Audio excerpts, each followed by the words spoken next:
Ever since Disney acquired the rights to the Star Wars franchise in 2012, and the subsequent release of the sequel trilogy, beginning almost 10 years ago now in 2015, it seems that the fan base itself has come under constant attack from not just Disney, but the mainstream media, and even so-called fans themselves.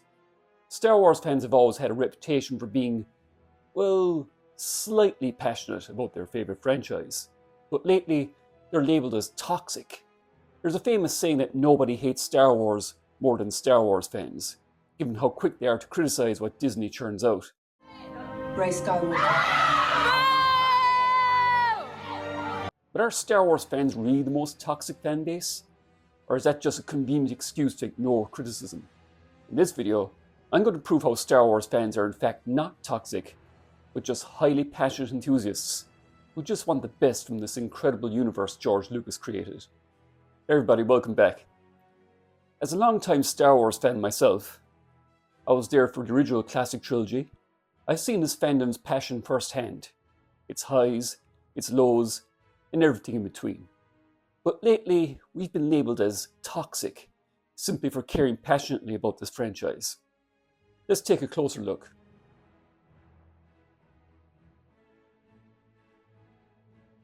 This reputation didn't come out of nowhere.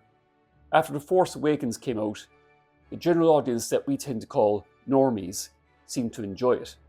But still there was this massive divide amongst fans.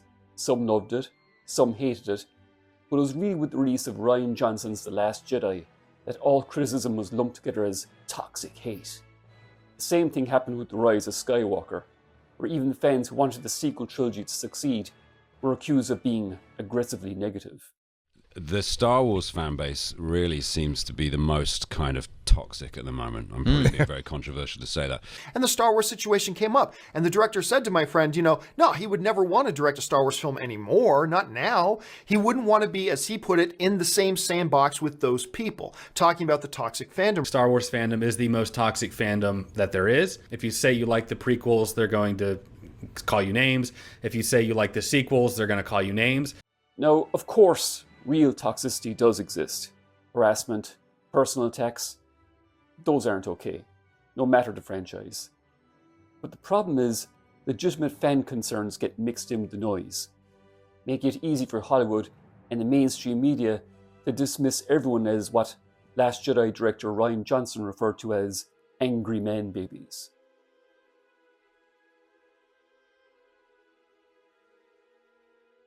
There's a big difference between saying, hey, this story doesn't respect established lore, and sending threats to a director. Most Star Wars fans, we're here because we love this universe. We want good storytelling, and when something doesn't live up to our expectations, like Luke's characterization in The Last Jedi, we have every right to express that. And here's the funny part. When a Star Wars project is good, the fandom rallies behind it.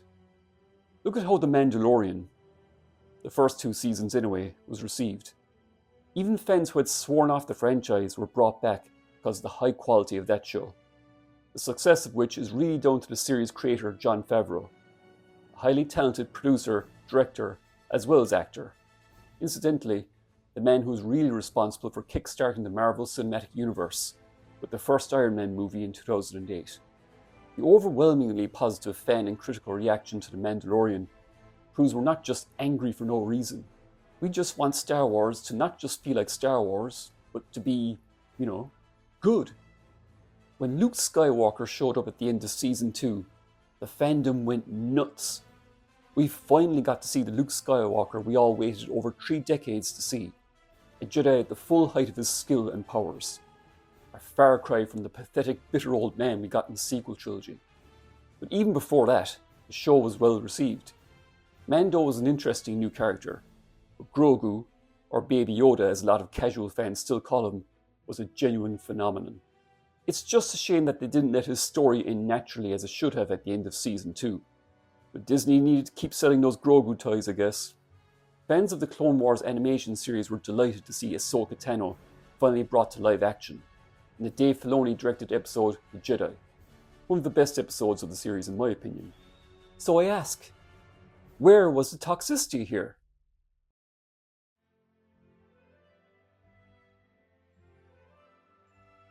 The Star Wars community isn't just about debates.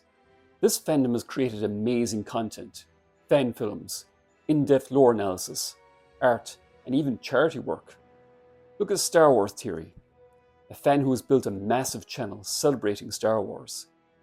Or fan projects like Darth Maul Apprentice, a truly stunning fan film, with not only incredible fight choreography and cinematography, most importantly, an intriguing story that honours canon. What's truly incredible about fan films like these is that they are often made on tiny budgets, but still manage to be light years ahead of overpriced garbage like The Acolyte. Can someone please tell me where that $250 million budget was spent? I certainly didn't see it in the show. If fans were really just hateful trolls, why would they spend so much time expanding and celebrating this universe with so many great fan films? The very nature of which means fans don't get paid for their work. They do it out of sheer love and passion for Star Wars.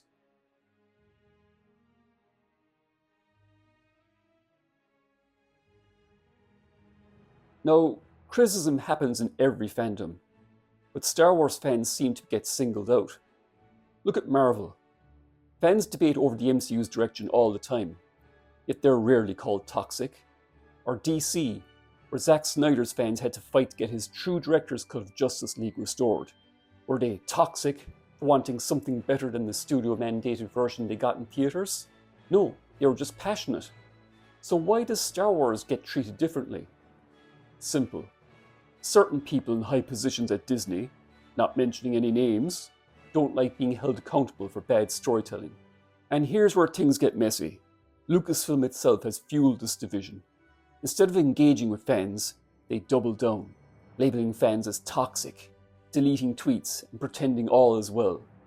This is extended to certain actors, like Moses Ingram and Amandla Stenberg, outright attacking fans, calling them racists and bigots. I'm sure it had nothing at all to do with their terrible acting. You want to take the credit, you go right ahead. But we both know who'll be standing by his side when this is over.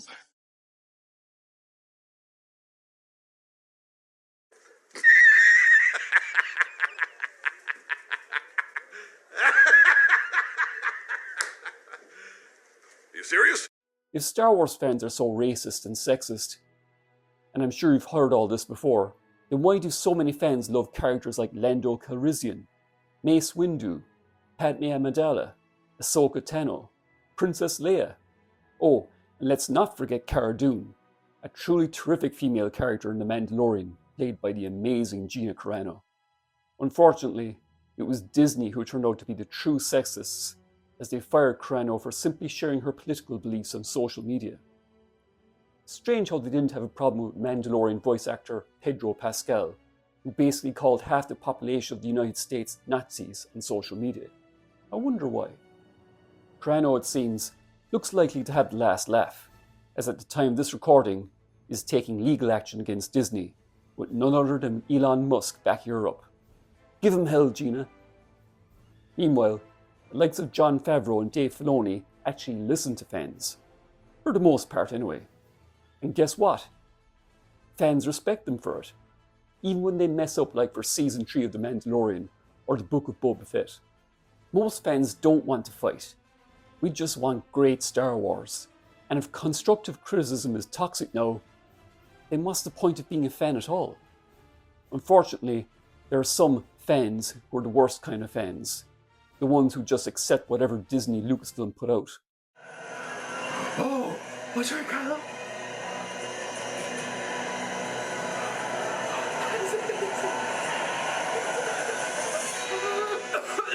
No fucking way. He vatored! That was fantastic. Oh, I loved it. I loved it so much. These are the worst kind of fans in my opinion. Because if we don't hold creators to a high standard, we will never get high quality. It gets even worse though, with the likes of certain fans, and I use that term loosely, like Star Wars Explained, actually having launched online hate campaigns against the likes of Star Wars Theory, and actually trying to get him deplatformed and demonetized. An attempt that thankfully backfired on them, by the way.